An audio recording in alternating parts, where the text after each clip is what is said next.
Hello বন্ধুরা, আমি সৈকত চলে এসেছি আবার একটা নতুন ভিডিও নিয়ে। আর আজকে আমার বিষয় হচ্ছে ফিল্ম রিভিউ।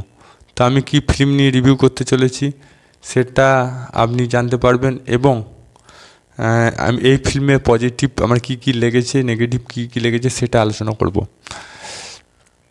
তো আমি বাংলা ফিল্ম যেটা এখন সাম্প্রতিক চলছে, যেটা খুব সগর্বে চলছে, সে ফিল্মটার নাম হচ্ছে সূর্য। বিক্রম চ্যাটার্জি ফিল্ম এবং লিড রোলে অভিনয় করছে। তার সাথে চলছে মধুমিতা সরকার। হ্যাঁ, সেই মধুমিতা সরকার, যিনি পাখি নামে পরিচিত ছিল একসময় বাংলা টিভি সিরিয়ালে, বোঝে না সিরিয়ালে, বোঝে না, এবং সে এখন খুব সুন্দর অভিনয় করছে লিড রোল চরিত্রে, হিরোইন চরিত্রে। এবং যে এখানে হিরোর চরিত্রে অভিনয় করছে, যে একসময় পাড়িয়া ফিল্মটা সুপার ডুপার হিট করেছিল বাংলা ফিল্ম। এবং এখানে বোঝা যাচ্ছে যে বাংলা ফিল্মের পর প্রসেনজিৎ, দেব এবং জিতের পর যদি কেউ কম্পিটিশান করতে চায়, সে বিক্রম চ্যাটার্জির নাম আসবে এবার। কারণ এখন বাংলা ফিল্মের বাজার খুব খারাপ এবং এই সময় দরকার আর একটা সুপারস্টার। তো বাংলা ফিল্মের সুপারস্টার কমে যাচ্ছে ধীরে ধীরে। এবার সময় চলে এসছে যে বাংলা ফিল্মকে এগিয়ে নিয়ে যাওয়ার। তো বিক্রম চ্যাটার্জি হচ্ছে বেস্ট অপশান বাংলা ফিল্মকে এগিয়ে নিয়ে যাওয়ার। কারণ পাড়িয়া ফিল্মে যেমন অ্যাকশন ফিল্ম করেছে, এখানে সে রোমান্টিক ফিল্ম করে প্রমাণ করে দিয়েছে সে অ্যাকশন এবং রোমান্টিক দু ধরনের সিনেমা ভালোভাবে করতে পারে। এবার চলে যায় গল্পটা হচ্ছে একজন ফটোগ্রাফার, মানে এখানে ফটোগ্রাফার হচ্ছে আমাদের মধুমিতা সরকার। সে একজন ফটোগ্রাফি কাজ করে, সে গ্রামে গঞ্জে গল্পটাকে ছবির মাধ্যমে তুলে ধরে, এটাই তার মূল জীবিকা। সে জীবিকার জন্য বাড়ি ছেড়ে দেয় এবং সে প্রত্যেকটা গ্রামবাসী সাধারণ মানুষের ছবি তুলে বেড়ায়। সে ট্যাক্সি ড্রাইভার হোক বা সে চাষবাস করুক বা যে কোনো জিনিস জীবনযাপন, সেটা গল্পের মাধ্যমে তুলে ধরার জন্য ছবি তুলে বেড়ায়।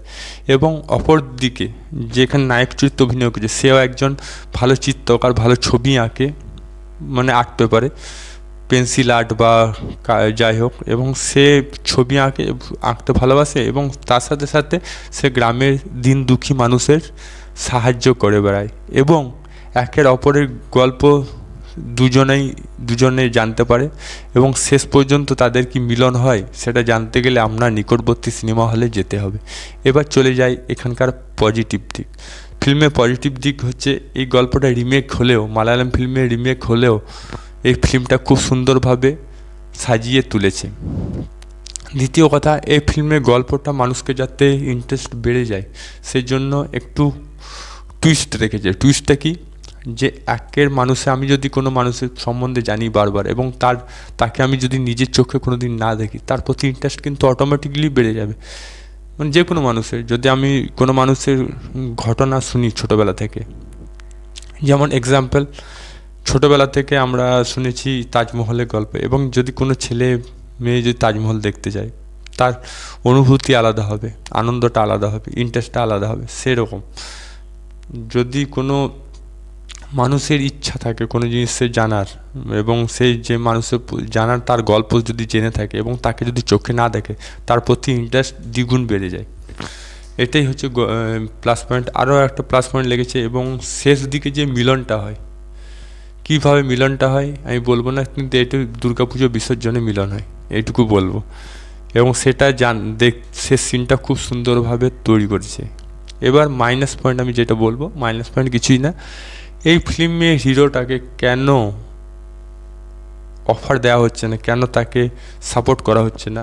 অনেক ভালো ভালো অভিনেতা আছে, তাদেরকে সাপোর্ট করা উচিত। উঠতি নায়ক হতে চলেছে, তাদেরকে সাপোর্ট করা উচিত। ডিরেক্টর দিকে বলবো, ভালো গল্প লিখুন, ভালো মাপের আরও গল্প লিখুন, যাতে এই রকম ধরনের নতুন নতুন মুখ আমরা দেখতে পাই